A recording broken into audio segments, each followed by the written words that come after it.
Over the years, I have been asked my opinion, my advice on writing, on how to start, on what to do, on how to become a successful writer.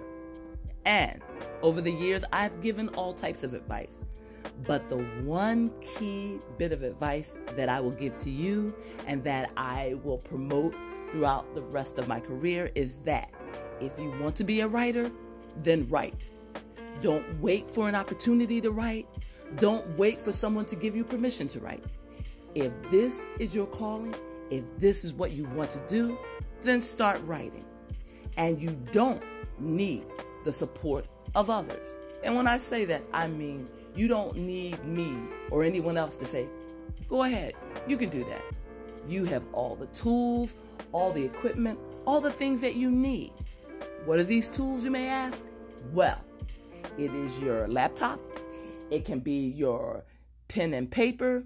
It can be your phone. It can be your notepad. It can be whatever device you can use to record your story and your ideas. It could be audio. It could be written. It could be so many things. Visual, drawing. All you need is to have that ambition and to have that first tool. Something to put your thoughts and your ideas down on. Next, you need to have faith. You need to believe in yourself. You need to know that despite what everyone else may say, I am a writer and I have a story to tell. And I'm going to tell it. It may come out a little awkward. It may come out nonsensical. But that's where editing comes in. You can always go back and fix it. You can always go back and improve it. I believe that the third thing that you need to do is to make time, to allot time for yourself to write. So it doesn't have to be all day. It doesn't have to be half the day. You can take 15 minutes, 20 minutes, an hour to write. Just be consistent. Just do it every day, because these are the things that will get you to where you want to be. They will get you to the end of your story. So it may be cliche to say this, but if you want to be a writer, you must write. And you don't need, as I said, a lot of tools to do this. You just need an active creative mind, the ambition and will to do it, and a storyline, a story idea. Some of you may say, my advice is too simplistic. It's too simple. It's too easy. Writing has to be harder than that. And what I'll say to you is that if you start off with this approach, writing every day, getting the habit of writing, getting in the habit of going inside your mind and inside your imagination and visualizing things, and then taking what you envision in your head and putting it on paper, the process will get easier.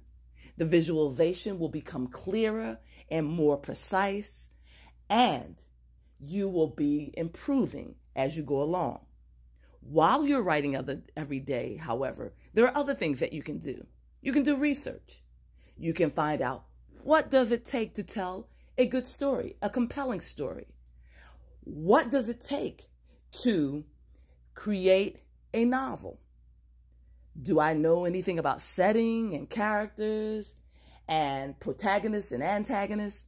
Are these words familiar? If not, you can start increasing your vocabulary. You can start learning the literary terms that you may need to know in order to pursue this career of writing. One of my favorite tools when I began this writing process years and years and years ago was the free library.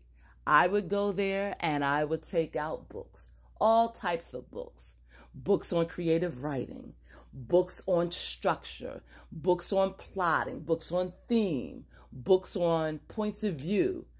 I tried to learn everything I could about the mechanics of writing.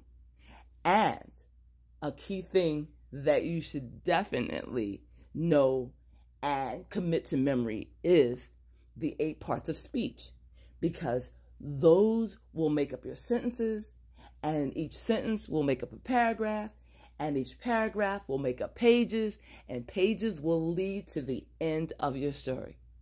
And when you learn the 8 parts of speech and grammar, you will learn how to construct sentences and deconstruct sentences. So suppose you wrote something and it didn't quite make sense. It didn't quite convey exactly what you had in mind. Well, you can stop, you can look at that sentence, and you can deconstruct that sentence. You can locate the subject and the verb. You can locate the adjectives, the adverbs, the conjunction, the preposition. You can take that sentence apart word by word, and you can reconstruct that sentence in a way that conveys exactly what you want to say. It can show the emotions or express the emotions that you are trying to convey in this particular sentence. Grammatically diagramming and looking at your sentences can improve your writing immensely. Another thing you may be thinking about or struggling with is transition. Transitioning or moving from one scene to another scene, from one character to another character. These are techniques and things that you can learn through doing research and also through reading the works of other people. If you have certain authors that are your favorite, check them out, look at their writing, look at their style, see how they tell a story, see how they begin their story, see what's going on in the middle of the story, and then see how they end their story. Is the finale worth the read? Did the author deliver? Did they give you the big payoff?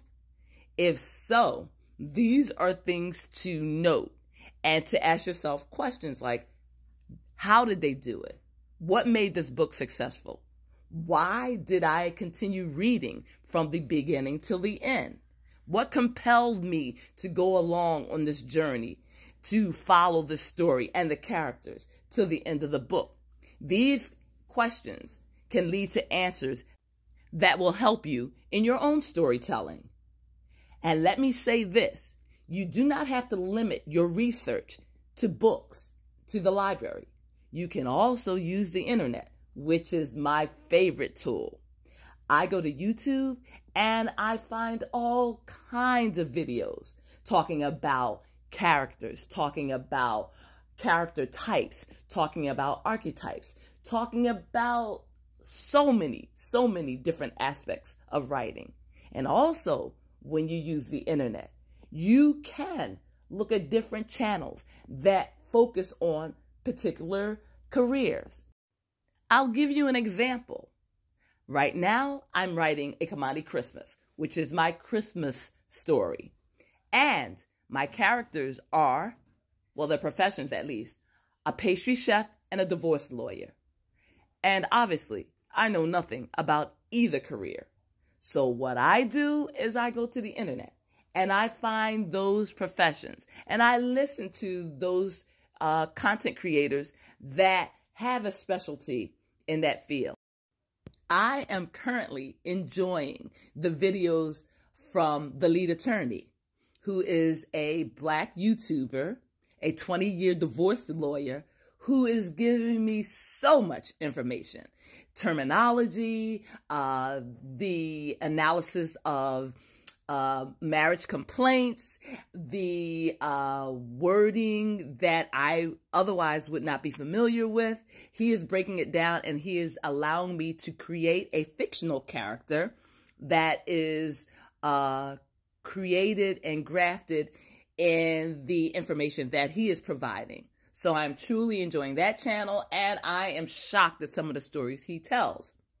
I'm also looking at The Aspiring Boss, which is a Black female attorney, and her advice and her information is amazing. And she has videos that break down the different types of law and practices, how long it takes to become a lawyer. And of course, I love the channel Beautiful to Creations with Donna. I enjoy her cooking videos, and I especially love at the end of her videos when her husband comes in and he samples whatever she has baked And let me tell you, they are an adorable couple. And I love watching them.